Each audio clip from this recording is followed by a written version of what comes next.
प्रतिभाओं का कैसे हो जीवन यापन, थक गए दे देकर ज्ञापन। क्या कहना चाहेंगे इस पर? इस पे तो हमारा यही कहना है कि जिस देश में विद्वता को, ज्ञान को और प्रतिभाओं का सम्मान नहीं होगा, उस देश में जीवन यापन की तो बात ही छोड़ दीजिए, जैसे तैसे जीवन गुजरेगा। जब प्रतिभाओं का कोई सम्मान ही नहीं है, मेरिट देखी जाती है कि जो अपर मेरिट वाले हैं उनको कहीं स्थान ही नहीं दिया जाएगा, लोअर मेरिट को उच्च स्थान पे बैठा दिया जाएगा। तो यहाँ तो संभव नहीं है कि प्रतिभाओं का जीवन यापन सम्मानजनक तरीके से हो पाए। आज आंदोलन का कौन सा दिन है और ये आंदोलन कब तक चलेगा? जी, आज ये आंदोलन का हमारा 33वां दिन है और ये आंदोलन तब तक चलेगा जब तक हमारी मांग को पूरा नहीं कर लिया जाता है या सरकार बदल नहीं जाती है। ये आंदोलन तब तक चलता रहेगा। आगे चुनाव को लेकर की आपकी क्या रणनीति है? चुनाव को लेकर के हम तो आज से ही बैठे हुए हैं, लोगों को जागरूक कर रहे हैं। जो हमारा सवर्ण समाज है, जो इन दो अव्यवस्थाओं के खिलाफ है, उन सबको हम जागरूक कर रहे हैं। उनके घर तक जाएंगे, लोगों तक जाएंगे, हर व्यक्ति तक पहुंचेंगे और इससे होने वाले देश के नुकसान से अवगत कराएंगे और देश के नुकसान के साथ साथ उस व्यक्ति, उस परिवार का जो नुकसान हो रहा है उससे भी उनको अवगत कराएंगे और उनको हम इस व्यवस्था को बदलने के लिए उनसे अपील करेंगे, उनको इसके साथ जोड़ेंगे, वो हमारे साथ आएंगे और निश्चित रूप से इस व्यवस्था को परिवर्तित कर देंगे, ये मुझे पूरा विश्वास है। इस आंदोलन के दौरान आपको किन किन लोगों का सहयोग मिला और किस तरह का सहयोग मिला? इस आंदोलन के दौरान हमको तमाम ऐसे हमारे सवर्ण भाई हैं जिनका सहयोग मिल रहा है। खास करके तो युवा वर्ग, जो प्रतियोगी बच्चे हैं, उनका और उनके अभिभावकों का बहुत ही ज़बरदस्त सपोर्ट हमको मिल रहा है और वो आते भी हैं, हमारे इस कार्यक्रम में पहुंचते हैं और समर्थन करते हैं, समय, श्रम, पैसा सब कुछ देते हैं और हमको और उत्साहित करते हैं कि आप बहुत ही नेक कार्य कर रहे हैं। ये व्यवस्था, ये धरना तो बहुत पहले होना चाहिए था, लेकिन आपने अब शुरू किया तो हम आपके साथ हैं और ऐसे ही हमारा सहयोग चल रहा है। 2022 में उत्तर प्रदेश विधानसभा चुनाव भी है, तो किन दलों से आपका गठबंधन होने की संभावना है? देखिए, आपने जो कहा कि किन दलों से गठबंधन होगी, ऐसा कोई अभी पर्दा साफ नहीं है कि किसी दल से हमारा गठबंधन होने जा रहा है। हाँ, ये ज़रूर है कि जिन दलों से हमारे वैचारिक तालमेल होंगे, या यूँ कह लीजिए कि हमारे जो ये मुद्दे हैं जो देश और समाज को सुधारने के लिए, आगे ले जाने के लिए हमने रखा है, इस पे जिसकी सहमति बनेगी उनसे संभावनाएं बन सकती हैं गठबंधन की। आरक्षित तबका ये अक्सर शिकायत करता है कि आरक्षण ही हमें आगे बढ़ने में सहायक है। यदि आपकी पार्टी सत्ता में आती है तो आरक्षण का विकल्प क्या होगा आपके लिए?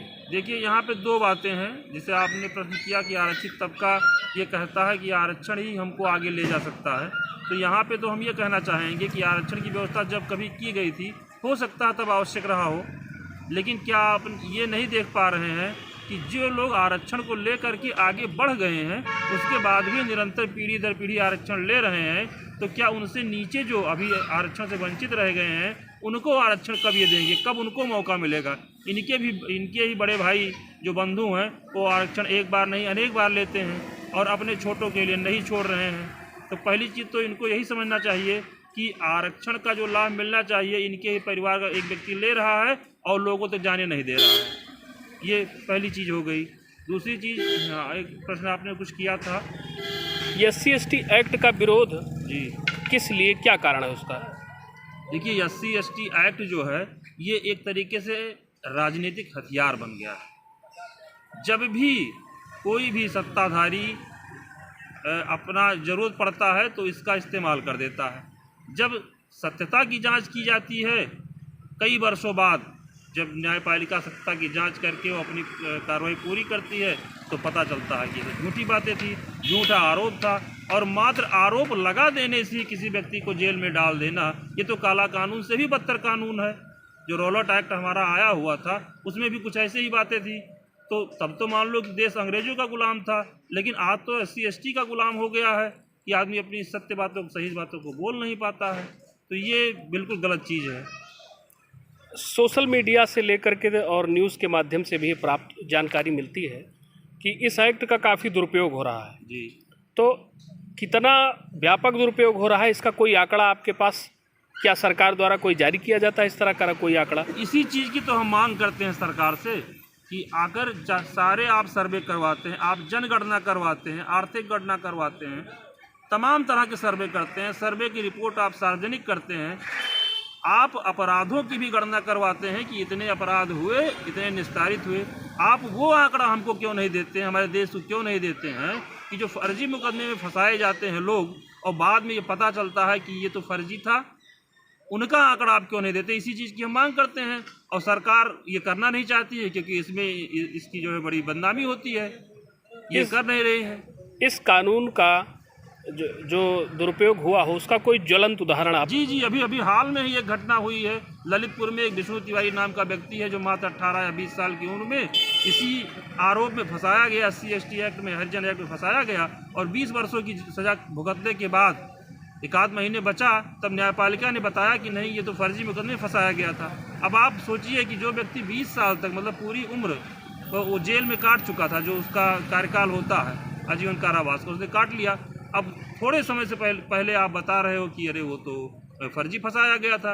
अब बताइए कि उसकी क्या स्थिति होगी, उसकी मनोस्थिति क्या होगी, जिसने अपने जीवन का 20 वर्ष जो सुनहरा अवसर होता है उसने गुजार दिया है जेलों में। वो बाहर कैसे जी पाएगा, कैसे रह पाएगा, क्या उसका जीवन होगा? ये हाल की घटना है। अभी विष्णु तिवारी का क्या सहयोग किया आपकी पार्टी ने? हमारे पार्टी ने सहयोग उनका किया। हमारे राष्ट्रीय अध्यक्ष जी गए यहाँ से, उनके ज़िले में गए, ज़िले में पता लगाया उन्होंने कि विष्णु तिवारी कहाँ रहने वाले हैं। आसपास के लोगों के सहयोग से वो उनके घर से गए, घर से उन्होंने मुलाकात की। विष्णु तिवारी बिल्कुल दिल से टूट चुका व्यक्ति था, उसको बहुत ही समझाए, ढाढ़स बधाए कि जीवन इतने में ही समाप्त नहीं हो जाता है।